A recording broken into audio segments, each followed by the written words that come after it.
жоғарғы жақ немесе гаймор қойнауы. Мұрын маңы қойнауларының ішіндегі ең үлкені. Ересек адамдарда көлемі шамамен 15-30 см кубқа тең. Пішіні жағынан пирамидаға ұқсас. Сәйкесінше 5 қабырғасы бар. Алдыңғы, артқы, төменгі, жоғарғы және медиалды. Алдыңғы қабырғасы көздің төменгі шеткі бөлігі мен альвеолярлы өсінді аралығын қамтиды. Көзден шамамен 0,5-1 см төмен көз асты тесігі форамен инфраорбиталис орналасады. Ол арқылы аттас, яғни көз асты нерві, артериясы және венасы шығады. Бұл жерден төмен ит шұңқыры фосса канина орналасады. Оның тереңдігі шамамен 4-7 мм-ге дейін болады. Артқы қабырғасы қанат таңдай шұңқыры фосса птеригопалатинаға жанасып жатыр, және ол жерде жоғарғы жақ жүйкесі орналасқан. Сонымен қоса қанат таңдай түйіні, жоғарғы жақ артериясы мен венозды қан тамырлар жинағы орналасқан.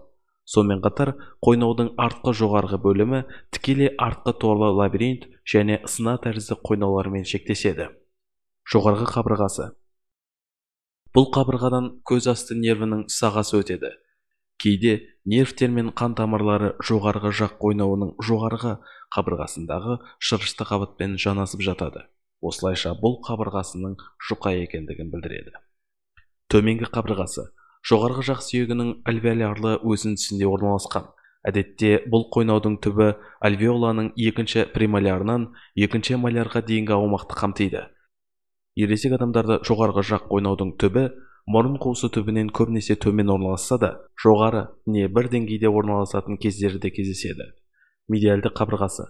Ол төменгі және ортаңғы мұрын жолдары деңгейінде орналасады. Ортаңғы мұрын жолында жартай тәрізді саңылауда инфиндибулум кездеседі. Ол түбінде саға арқылы мұрын қуысын жоғарғы жақ қойнаумен қосады. Медиалды қабырғаның жоғарғы жағында саға остеум максилляре орналасады. Бұл сүйектік терезе негізінен үлкен, бірақ басқа да құрылымдардың есебінен тарылған. Атап айтқанда, жоғарыдан торлы сүйектің ілмекше тәрізді өсіндісі, алдынан жас сүйегінің кішкене бөлігі, астынан төменгі мұрын қалқасының торлы өсіндісі, артынан таңдай сүйектің перпендикулярлы пластинкасы есебінен. Қандануы.